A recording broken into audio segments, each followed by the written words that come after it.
হ্যাঁ মানে আমাদের বাড়ি 4 নম্বরে। মনে করো যে আমরা থানা রেখে থানার লোক, আমরা ইউনিয়ন থেকে ঢুকতে পারবো না পৌরসভায়, এটাই আমরা চাচ্ছি।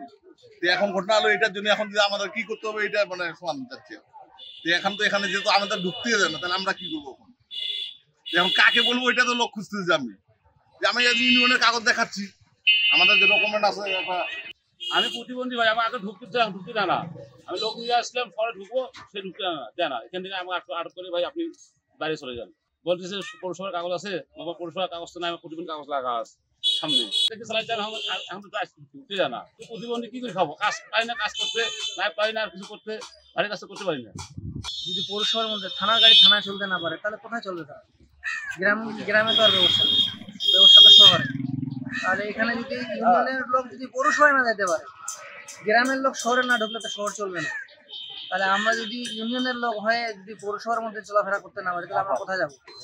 আর এখানে যে অ্যামাউন্ট তারা দিচ্ছে এটা তো একবারে মানে কি বলবো হিসাবের বাইরে।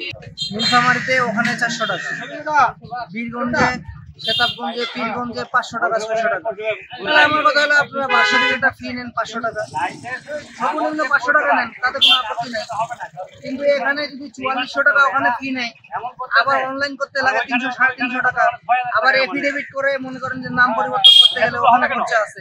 একটা গাড়ি নিয়ে তারপরে ইনকাম হয়, সারাদিনে 500-600 টাকা ইনকাম করতে তার যায়।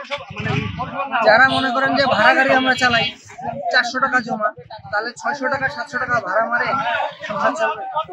আবার যদি পৌরসভায় ঢুকতে না পারি, ইউনিয়নে তো ভাড়া নেই, গ্রামে তো ভাড়া নেই, গ্রামে তো এখন কৃষি কাজ, এখন তো কাজকর্ম নেই, মানুষের হাতে টাকা পয়সা নেই, তাহলে কিভাবে চলবে? আমরা সমাধান চাচ্ছি যে যেন থানার গাড়ি থানায় চলতে পারে, থানার বাইরের গাড়ি তারা ওদের থানায় চলবে। এখানে কি আটকাচ্ছে? এখানে এখন এই যে দেখতেছে আনসার আটকাচ্ছে। তা আমাদের কাছে আছে পৌরসভার কাগজ, তা আমরা আমাদের উপজেলার যেটা নাম্বার দিছে সেটা আছে। তা আমরা যদি ইউনিয়নে, তাহলে আমাদের দিল কেন? যদি আমরা ইউনিয়নটা নিয়ে যদি পৌরসভার মধ্যে চলতে না পারি, ইউনিয়নে কতটুকু চলবে? ভাই আমরা হচ্ছি কোতোয়ালির লোক, হ্যাঁ কোতোয়ালির লোক, কোতোয়ালির গাড়িতে যদি না দাঁড়াতে পারি তাহলে কিভাবে চলবে? কারণ এখন এরা তো ইমান করছে মেলা, ওইখানে অত ওইখানে কত, এখন এখানে আনসার আটকাচ্ছে। কোতোয়ালির গাড়ি কোতোয়ালিতে চলবে, এই হচ্ছে কথা। আর পৌরসভা থেকে আমার কার্ডটা দিছে, এই কার্ডটা কি আমাদের ভুয়া? এখন আমরা চাচ্ছি এটা সমাধান একটা হোক। এত টাকা তো হয় না ভাই। এই যে নীলফামারীতে গেলাম, হাইয়ের 400 টাকা। আমরা এখানে দায়িত্ব পাচ্ছি অটোর, যে কাগজ আছে, কাগজ বিহীন গাড়ি পৌরসভা ঢুকেছে, আর কাগজ যেগুলোটা সেটা আমরা পেয়ে গেছি।